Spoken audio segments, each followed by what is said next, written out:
जम्मू के सभी मेरे प्रेस के साथियों को नमस्कार। मंच पे भी जो बैठे हैं आप सब परिचित हैं, हमारे प्रदेश के अध्यक्ष भी हैं, मेरे दाईं और हमारे लोकसभा में मेरे साथी भी हैं। सबको मैं नमस्कार करता हुआ मेरी बात शुरू करता हूँ। जैसे आज की प्रेस वार्ता एक विशेष उद्देश्य के लिए पूरे देश में आज और कल हम करने जा रहे हैं, उसी श्रृंखला में मैं आज जम्मू में हूँ। वित्त मंत्री जी ने बजट पेश किया। बजट की बारीकियां को लेकर के बहुत आर्टिकल आए, वो आपने भी देखे होंगे। लेकिन जो बड़ा विषय है इस बजट का वो ये है विषय कि हम 2047 तक भारत को विकसित भारत बनाएं। उसके लिए ये बजट नींव का काम करेगा। मजबूत नींव इस बजट में रखी है। इसमें जो यूनियन बजट है 2024 और 25 का, अगर हम जम्मू की बात करें तो आपके यहाँ चारों ओर इंफ्रास्ट्रक्चर के प्रोजेक्ट चल रहे हैं। इसका मतलब ये कंटिन्यूटी जो इंफ्रास्ट्रक्चर के क्षेत्र में चल रही है, चाहे वो रोड हो, चाहे वो रेल का प्रोजेक्ट हो, चाहे वो ऑल वेदर रोड का प्रोजेक्ट हो, एमडीआर का प्रोजेक्ट हो, उसमें कोई रुकावट नहीं आए, इसलिए इंफ्रास्ट्रक्चर में पैसा दिया गया। सिक्योरिटी को भी हम स्ट्रेंथन करेंगे, इसके लिए भी आउटले बढ़ाया गया है। हमारे यहाँ पे एमएसएमई का भी जोर है।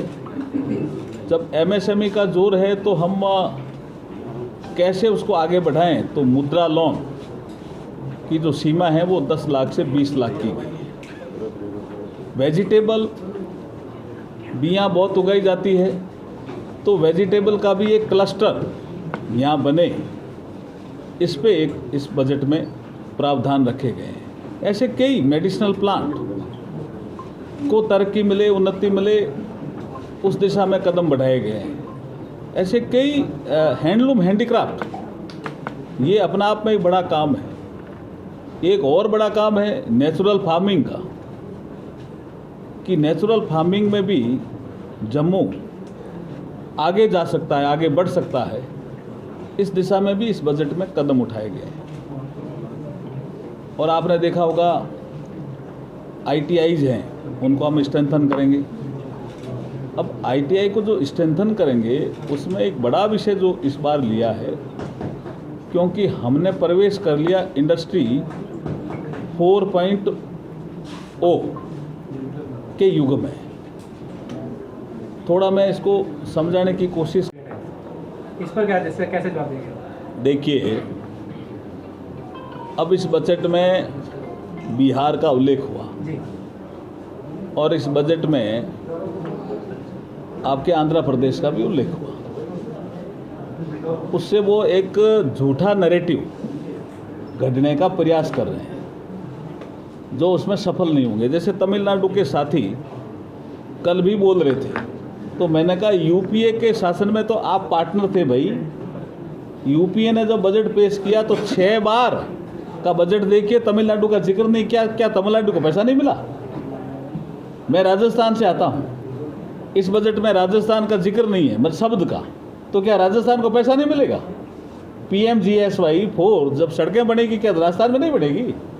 तो ये उनका एक मनगढ़ंत एक आरोप है और एक फेक नैरेटिव जो घटने की कोशिश उनकी पिछले चुनाव में हुई कि बीजेपी अगर आ जाएगी तो संविधान समाप्त कर देगी।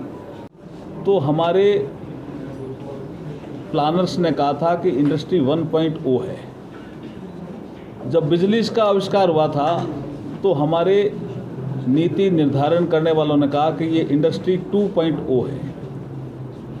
जब कंप्यूटर आया तो हमारे लोगों ने कहा ये इंडस्ट्री 3.0 है।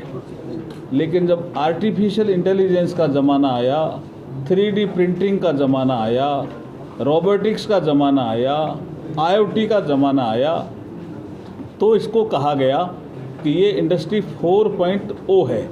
अब वो ITI तो वेल्डिंग और उसी फिटर और उसी में ही अभी जमा हुआ है, तो उसके उपकरण कौन देगा?